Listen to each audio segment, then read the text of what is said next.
ನಮಸ್ತೆ ರೈತ ಬಾಂಧವರೇ, ನಾನು ನಿಮ್ಮ ದಿವಾಕರ್, ಸಮೃದ್ಧಿ ಗೋಟ್ ಫಾರ್ಮ್ ಕಾಗ್ಗೆರೆ.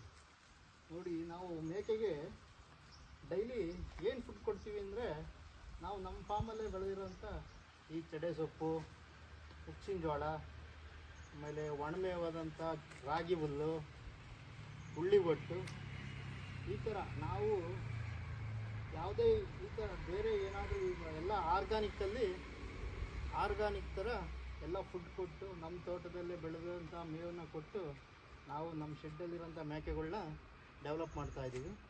ಎಲ್ಲ ಯಾವುದು ಕೆಮಿಕಲ್ ಯೂಸ್ ಮಾಡ್ದಂಗೆ, ಯಾವುದು ಸಿರಪ್ಪು ಆ ಥರ ಏನಾದರೂ ಯೂಸ್ ಮಾಡ್ದಂಗೆ ನಾವೇ ನಮ್ಮ ತೋಟದಲ್ಲಿ ಬೆಳೆದಿರೋಂಥ ಸೊಪ್ಪು, ಚಡೆ ಸೊಪ್ಪು, ಮಿರ್ಚಿನ ಜೋಳ, ಈ ಥರ ಒಣಮೇವಂಥ ರಾಗಿ, ಹುಳ್ಳಿ ಒಟ್ಟು ಹಾಕ್ಬಿಟ್ಟು ನಾವೇ ನಮ್ಮ ಫಾರ್ಮಲ್ಲಿ ಮೇಕೆಗಳಿಗೆ ರೆಡಿ ಮಾಡ್ತಾಯಿದ್ದೀವಿ. ಯಾವುದೇ ಕೆಮಿಕಲ್ ಯೂಸ್ ಮಾಡ್ತಾಯಿಲ್ಲ, ಎಲ್ಲ ಆರ್ಗಾನಿಕ್ ಫುಡ್ ಥರನೇ ನಮ್ಮ ಜಮೀನಲ್ಲಿ ನಮ್ಮ ಫಾರ್ಮಲ್ಲೇ ಬೆಳೆದು ನಾವೇ ಕೊಡ್ತಾಯಿದ್ದೀವಿ.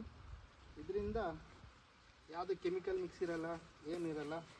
ಮೇಕೆ ಮಟನ್ ಕೂಡ ತುಂಬ ರುಚಿ ಇರುತ್ತೆ. ಇದು ನಾಟಿ ಮೇಕೆ ಆಗಿರೋದ್ರಿಂದ ನಾವು ಈ ಥರನೇ ಮಾಡಿ ಇರೋದ್ರಿಂದ ಹೆಲ್ತ್ಗೂ ಒಳ್ಳೆಯದು, ಆರೋಗ್ಯವಾಗಿ ಇರ್ತಾರೆ.